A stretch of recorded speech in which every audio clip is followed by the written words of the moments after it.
നിങ്ങൾക്ക് കുളിക്കണം, പ്രകൃതിയുടെ മടിത്തട്ടിലേറി കുളിക്കണം.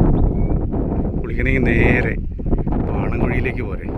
പാണൻകുഴിയിൽ ഫോറസ്റ്റ് ഗാർഡുകൾ നിങ്ങളെ സ്വസ്ഥവും അതുപോലെ തന്നെ സുരക്ഷിതവുമായി കുളിക്കാൻ പ്രകൃതിയിലൂടെ ഒഴുകുന്ന നദിയിൽ, സ്വാഭാവികമായ വെള്ളത്തിൽ, യാതൊരു മാലിന്യവുമില്ലാത്ത നൈസർഗികമായ ആ വെള്ളത്തിൽ കുളിക്കുന്നതിനുള്ള സൗകര്യം ഒരുക്കി തരും. അതാണ് പാണൻകുഴി ഇക്കോ ടൂറിസത്തിൻ്റെ ഒരു പ്രത്യേകത. പാണൻകുഴി എന്ന് പറഞ്ഞാൽ പെരുമ്പാവൂർ കോടനാട് അടുത്താണ്. പാണിയേലി പോരിലേക്ക് പോകുന്ന വഴിയിലാണ് പാണൻകുഴി. പാണൻകുഴി ജംഗ്ഷനിൽ നിന്ന് തൊട്ടടുത്ത് തന്നെയാണ് പാണൻകുഴി ഇക്കോ ടൂറിസം. അത് അവിടെ ഒരു 50 രൂപ ഫീസ് എടുത്തു കഴിഞ്ഞാൽ വനത്തിനകത്തേക്ക് കയറാം. വനത്തിനകത്തേക്ക് ഒരു 500 മീറ്റർ നടന്നു കഴിഞ്ഞാൽ, ഒരു 1/2 കിലോമീറ്റർ 500 മീറ്റർ നടന്നു കഴിഞ്ഞാൽ പുഴയിലെത്തും. ആ പുഴയിൽ ധാരാളം ഇത്തരത്തിലുള്ള കണ്ടോ, വെള്ളം ഒഴുകണുണ്ടോ, എത്ര മനോഹരമായിട്ടാണ് വെള്ളം ഒഴുകുന്നത് നോക്കുക.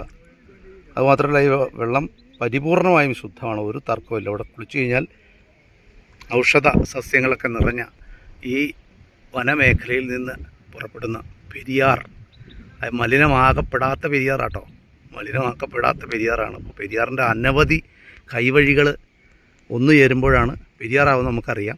ആ കൈവഴികളിൽ ഒന്ന് ഉത്ഭവിക്കുന്നത് ഈ കൊടുങ്കാട്ടിൽ നിന്നാണ്. അപ്പോൾ അതിനോട് തൊട്ടടുത്തായതുകൊണ്ട് തീർച്ചയായിട്ടും ഇത് ശുദ്ധജലം തന്നെയാണെന്ന് നമുക്ക് ഉറപ്പിക്കാം. ആ ശുദ്ധജലത്തിൽ നിങ്ങൾക്ക് കുളിക്കണമെന്നുണ്ടെങ്കിൽ തീർച്ചയായിട്ടും ഈ പാണൻകുഴിയിലേക്ക് പോരുക.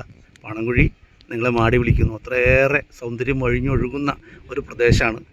അതുകൊണ്ട് പാണിയേലി പോരിലൂടെ അവിടെ ധാരാളം നമ്മൾ കാണാത്തതും കാണുന്നതുമായിട്ടുള്ള കുഴികളും ചുഴികളും ഒക്കെ ഉണ്ട്.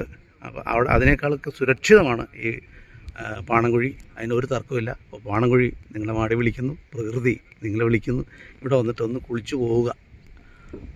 കുളിക്കാനായിട്ട് ഞാൻ നിങ്ങളെ തീർച്ചയായിട്ടും റെക്കമെൻഡ് ചെയ്യുന്നു. അപ്പോൾ ഇത് മറ്റാരുമല്ല, നിങ്ങളുടെ സുഹൃത്ത് യേശുദാസ്.